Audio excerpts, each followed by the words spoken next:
y cuál fue mi experiencia en concreto y un poco pues ya hablaros de cuál es el camino que escogí, que en este caso es el mundo del análisis de inteligencia. Fran, sobre mi experiencia. Yo soy, como vosotros, graduada en Relaciones Internacionales. Estuvo relacionada a entender el supremacismo blanco como una amenaza terrorista en Estados Unidos, cosa que en su momento, en 2016, cuando Donald Trump empezaba su andadura por la Casa Blanca, todavía no se tenía muy en cuenta. Aunque ya había voces en varios think tanks a nivel mundial y sobre todo a nivel también en Estados Unidos que ya apuntaban a que el supremacismo blanco era una ideología de odio que tiraba más hacia ser considerada un parte del terrorismo nacional que tienen ellos. Y a día de hoy, de hecho, sobre todo después de los eventos que tuvimos en enero con el asalto al Capitolio, ya ha habido un paso adelante por parte de instituciones tan importantes como, por ejemplo, el FBI, que ya ha reconocido públicamente que considera y trata al supremacismo blanco como una amenaza terrorista para Estados Unidos. Porque Relaciones Internacionales tiene una gran ventaja y es que es muy multidisciplinar. Se ven un montón de cosas durante la carrera, se abordan un montón de temas, un montón de especialidades, un montón de conocimiento, bien sea a través de política, geografía, historia, a nivel económico, a nivel jurídico. Yo en mi caso, por ejemplo, también tuve mucho enfoque hacia la parte de idiomas, que creo que también es algo que se desarrolla en vuestro grado dentro de la facultad global.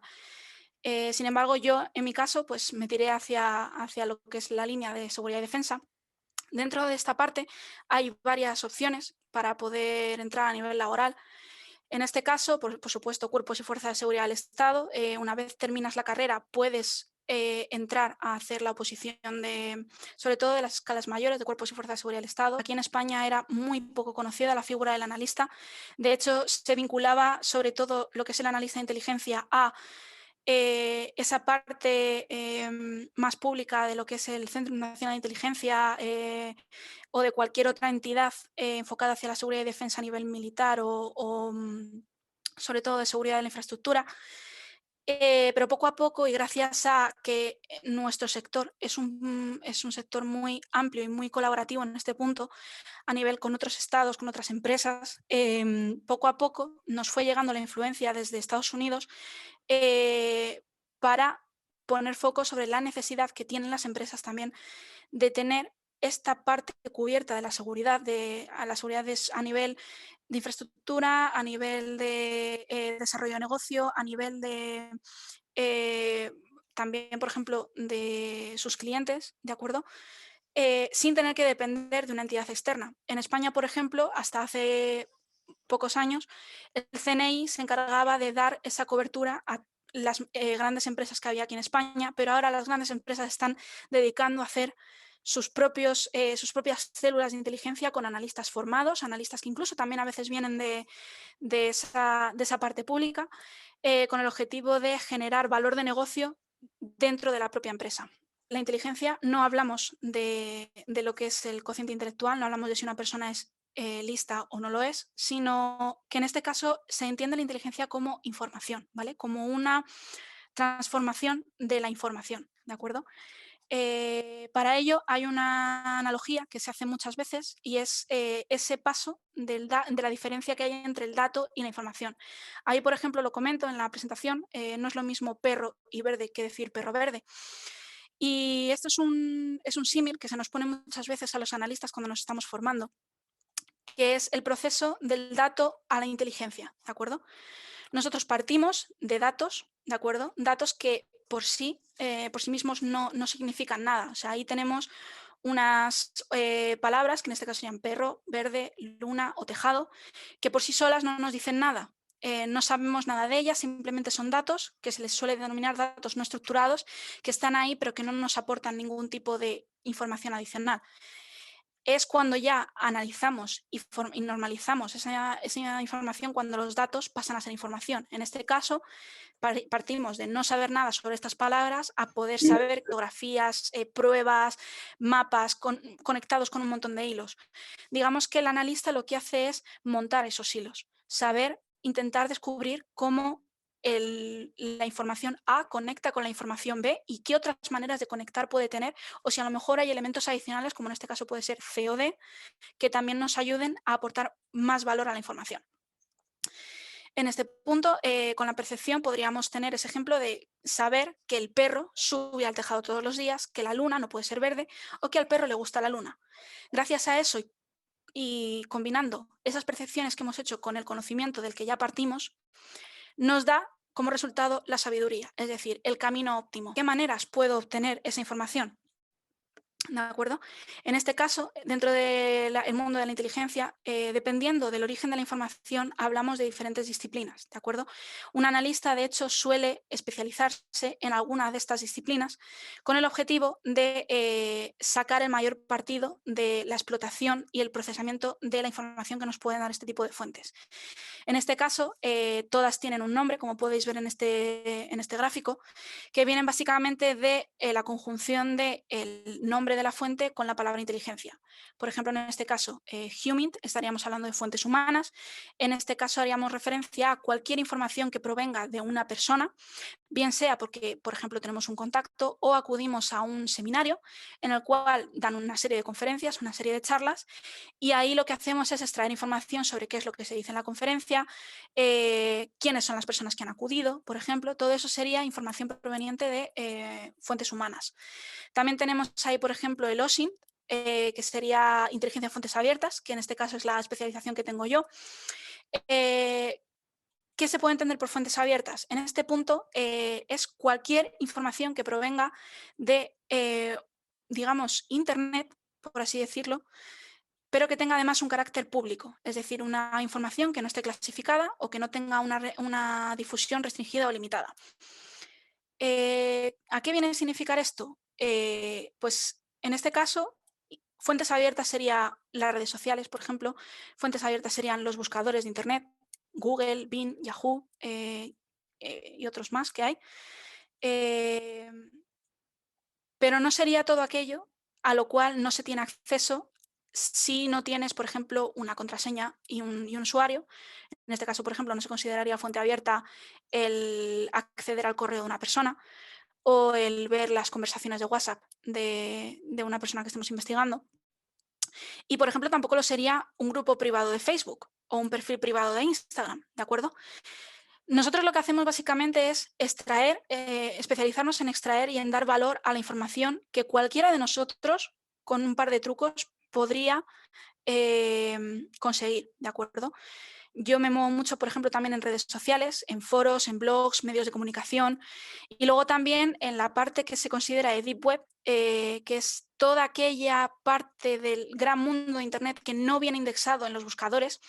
Por ejemplo, la información que viene en redes sociales, hay mucha de ella que no está directamente accesible a través de buscadores como Google, sino que tienes que hacer caminos indirectos para poder extraer esa información. Y, en definitiva, cualquier fuente de información que sea pública, que tenga de carácter público. Agencia de redes sociales, ¿de acuerdo? En este caso es muy fácil entenderlo como las redes sociales que podemos conocer de Facebook, Instagram, LinkedIn, Twitter, por ejemplo, pero no solamente se queda ahí. En este caso entendemos como redes sociales cualquier comunidad o cualquier red que se pueda formar, no necesariamente incluso a través de Internet. Al final, a través de SOCMIN, lo que analizamos es cómo interactúa una comunidad. Y esa comunidad puede ser perfectamente, por ejemplo,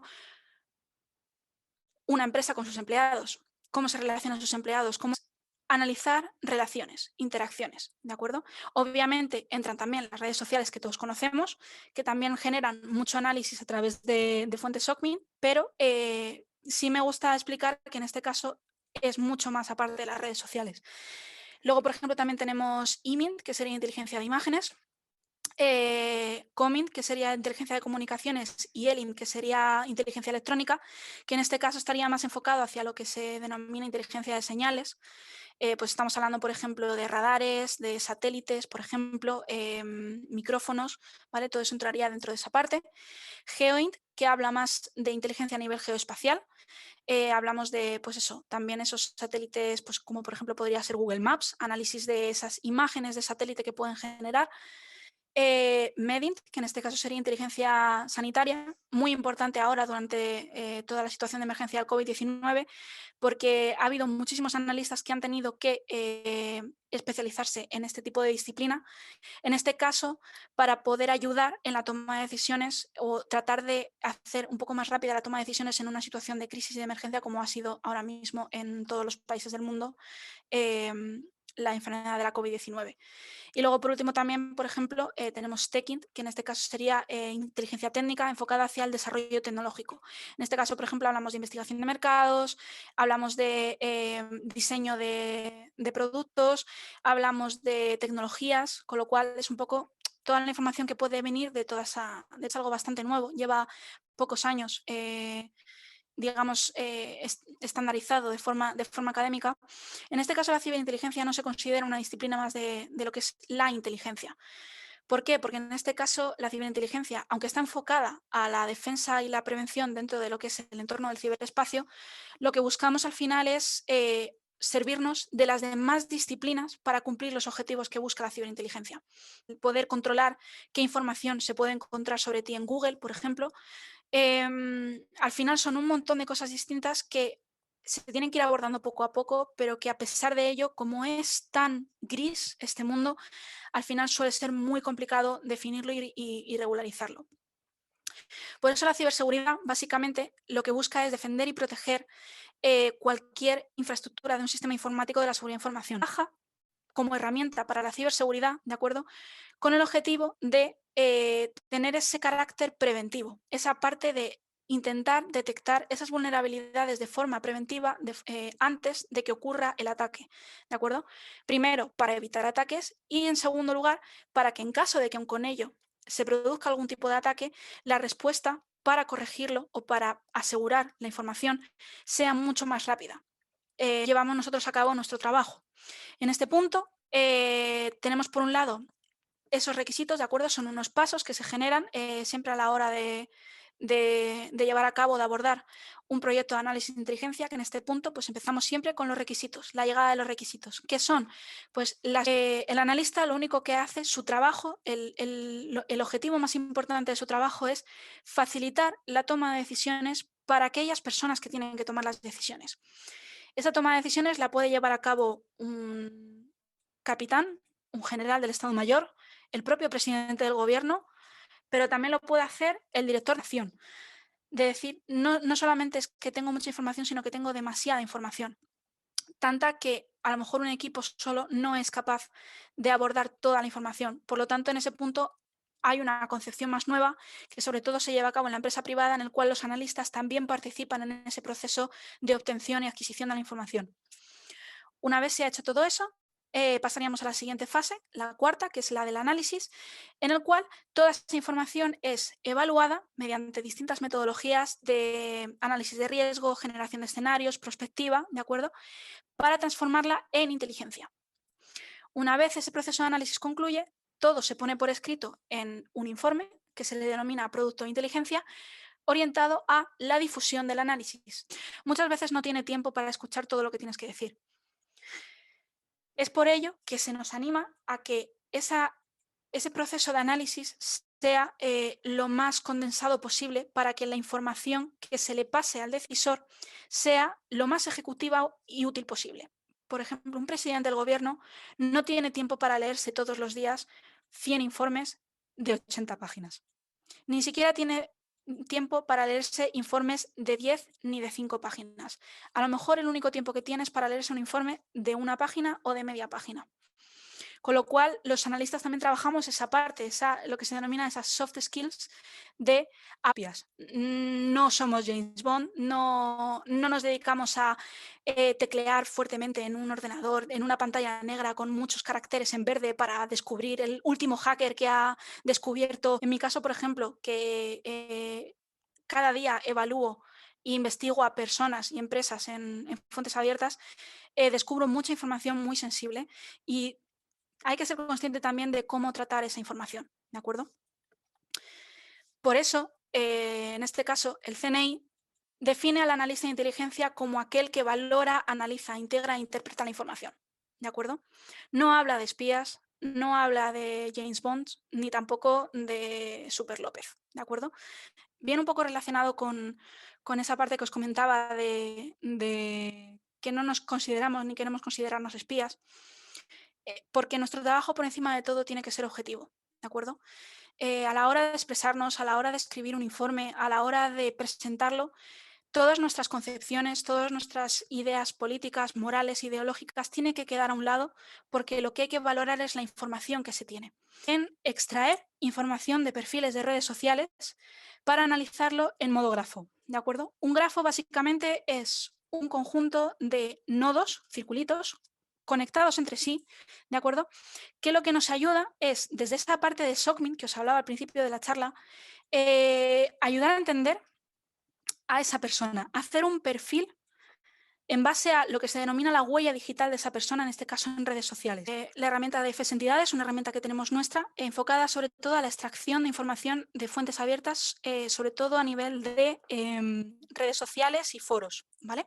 Que mediante unos avatares que se conectan simulando como si fueran personas entrando a las redes sociales, entran en los perfiles, entran o en el grupo en concreto de Facebook o en el hashtag concreto de Twitter y descarga la información visible, la información pública que hay dentro de esa URL. En este caso, por ejemplo, podéis ver aquí que tengo varios perfiles. En este caso estos son perfiles de Facebook, estos dos también serían perfiles de Facebook.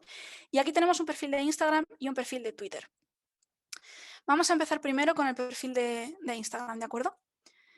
Este sería un nodo dentro del grafo que yo voy a generar ahora. O sea, hashtags que se han puesto en las publicaciones, las propias publicaciones, pero luego también tengo, por ejemplo, toda la lista de followers y de followings que tiene esta persona en su perfil de Instagram. Si yo, por ejemplo, en este caso despliego todas estas publicaciones, ¿de acuerdo? Que las podéis ver aquí. Yo puedo coger esos metadatos que vienen de la localización que hay dentro de la publicación y situarlas en un mapa para saber dónde ha estado la persona que estoy investigando. Puedo desplegar los contactos de Facebook, por un lado, y los followers de Instagram.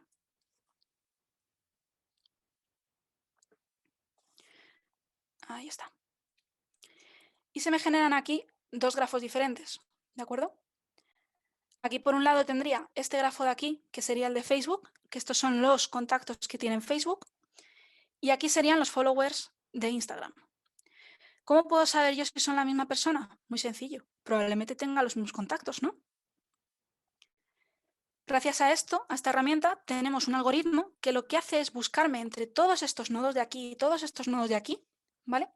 Que de hecho yo podría aquí listarlos para poder ver los nombres, ¿de acuerdo? Y veis que aquí hay gente que se llama igual. Probablemente será la misma persona. Pero claro, a mí lo que me interesa saber es si coinciden los contactos entre las redes sociales. En este punto, por ejemplo, lanzando este algoritmo a estas chicas que tenían sus perfiles de Facebook, ¿de acuerdo? Como podéis ver aquí, ¿vale? Todas estas chicas conectan entre sí.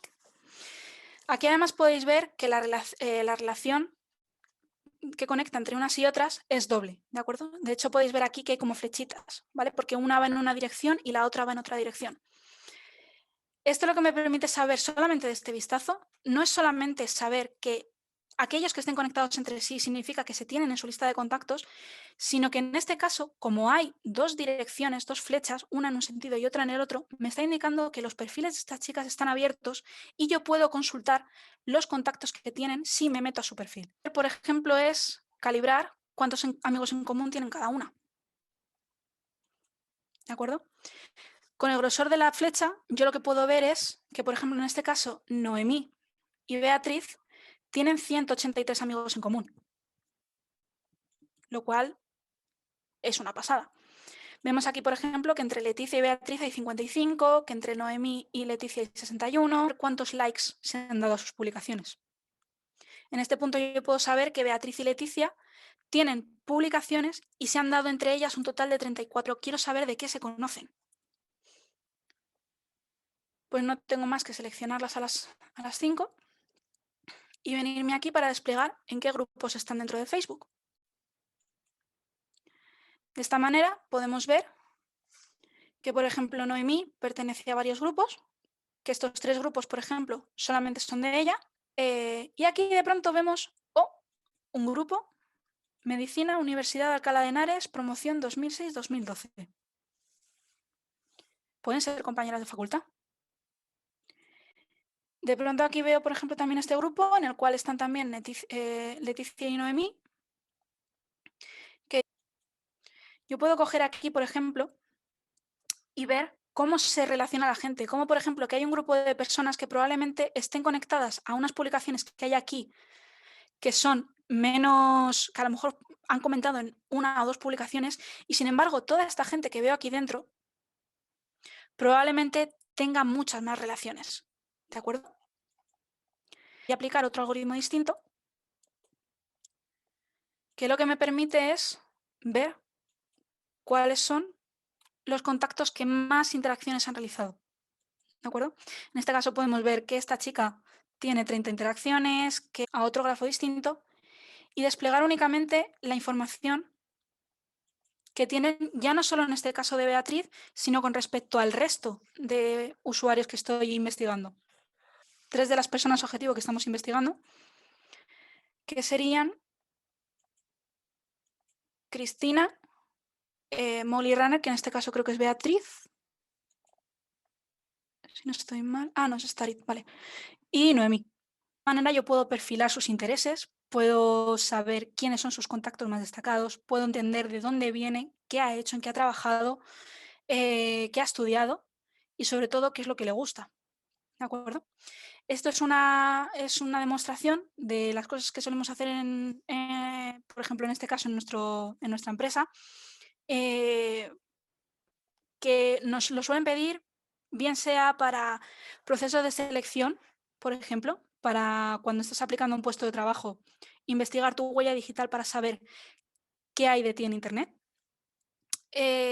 Cuando hay alguna situación a lo mejor de riesgo de fraude, intentar adivinar o intentar investigar cómo se relacionan los administradores de una empresa entre sí, ya no solamente a nivel empresarial, sino incluso a nivel personal. No solamente buscamos al empresario para saber en qué empresas ha estado, sino que también buscamos a esa persona en redes sociales personales, pues eso, en un Facebook, en un Instagram, en un Twitter, y buscamos también a su familia para ver cómo se relaciona. ¿Cómo ha sido el flujo de comunicación dentro de una situación de riesgo? Si a lo mejor hay comunidades de usuarios organizadas dentro de, por ejemplo, una red social como Twitter para llevar a cabo esa acción coordinada para desprestigiar la marca de un cliente.